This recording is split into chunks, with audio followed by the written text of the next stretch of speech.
walk through the valley of the shadow where death is. Top floor if you alone will leave you breathless.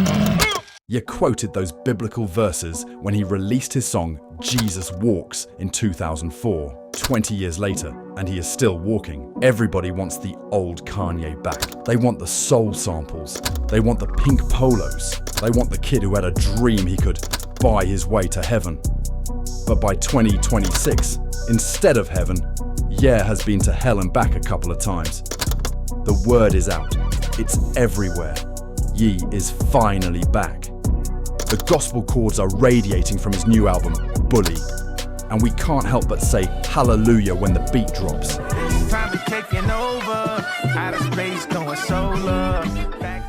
But look closer at the man behind the mic. This isn't a comeback, it's a resurrection. No one man should have all that power. He told us that years ago. Then he watched the system take it all away. He toasted the douchebags and tore his own house down. Most people thought he was falling apart. But yeah, wasn't losing his mind. He was losing his cage. Told me I was bipolar. It destroyed my confidence. It made me this shell of who I really am. By refusing to be defined by his own legacy. This isn't the old yeah. It is a mutation, adaptation, evolution.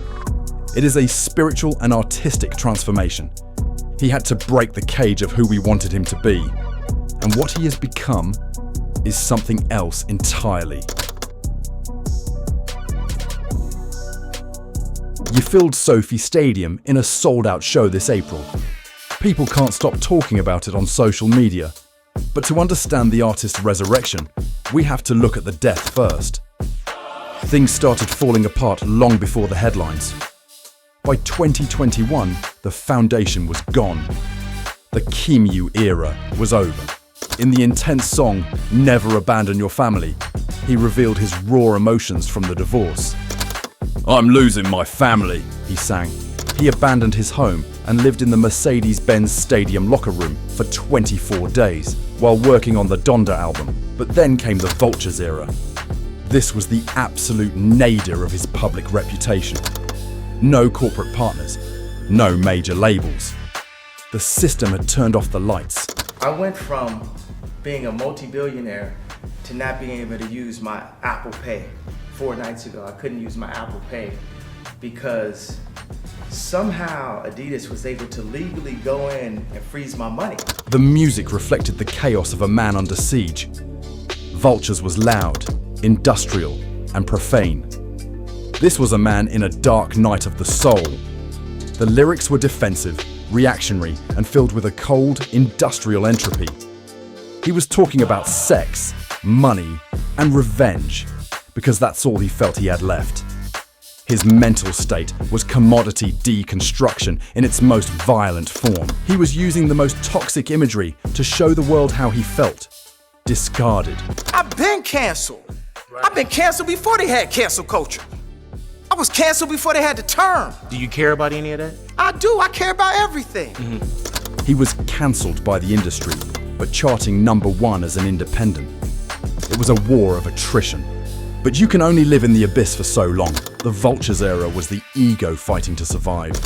The Donda era was the soul fighting to be reborn. He built the altar of Donda after his late mother, Donda West.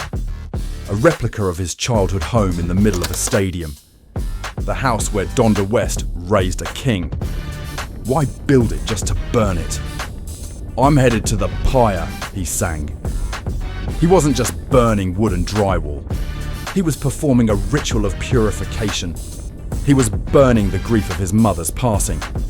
He was burning the toxic energy of the Vultures sessions. In his mind, you cannot move forward until you burn the bridge behind you. The fire was a signal. The system can't own us. He was trading the chaotic noise for a sacred silence. But as the smoke cleared, the world saw a man without a home. The next thing he gutted wasn't a replica. It was a $57 million concrete reality.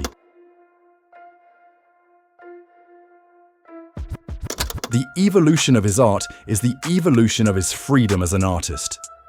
He moved from burning a house of memories to gutting a house of concrete. a Tadao Ando masterpiece in Malibu. $57 million of glass and perfection. Most people see a trophy.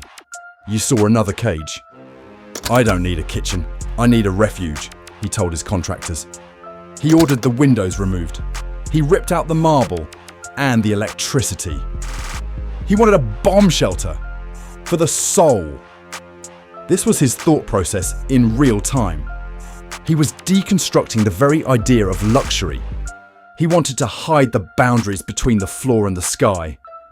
Meanwhile, his personal life was a storm.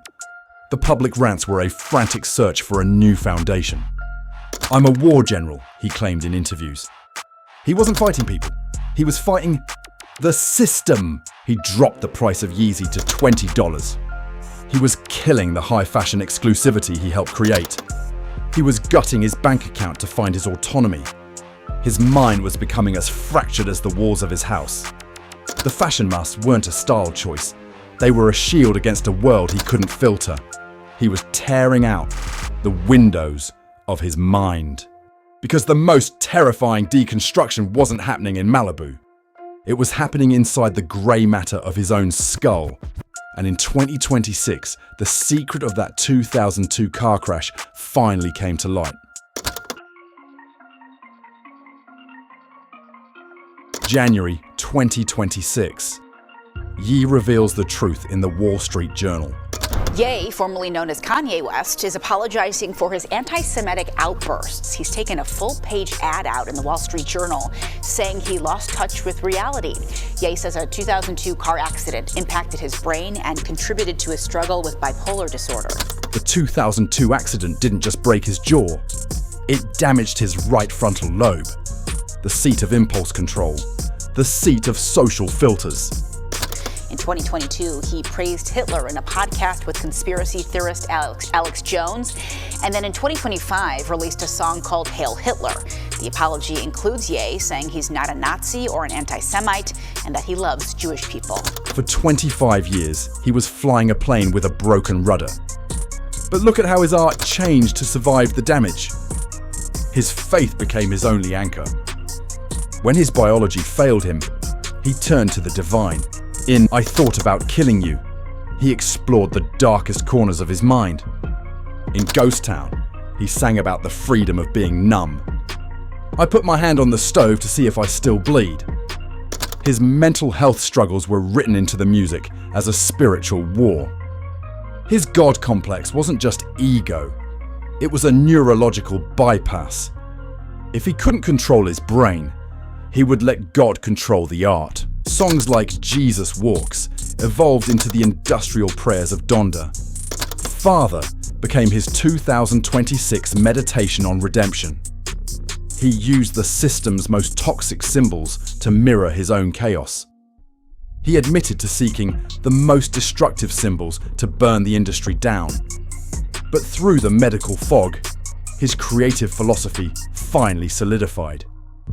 He stopped trying to be a star. He started trying to be a servant.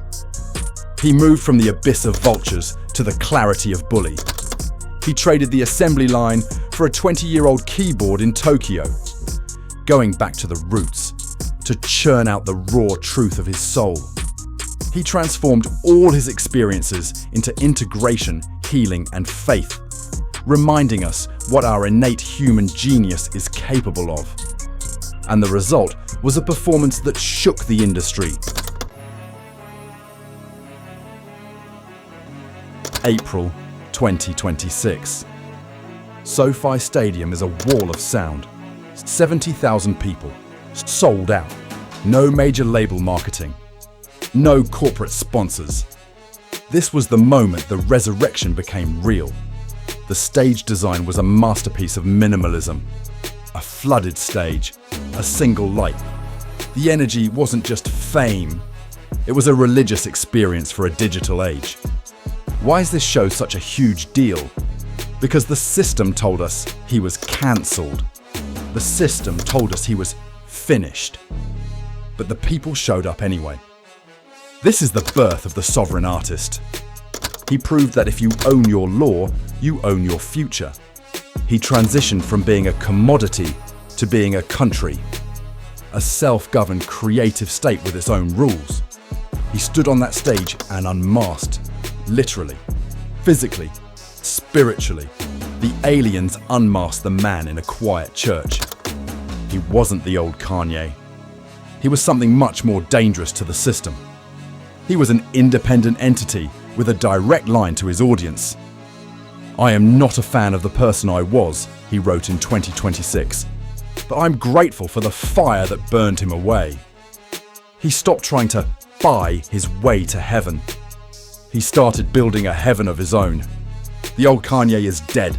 Long live the new one.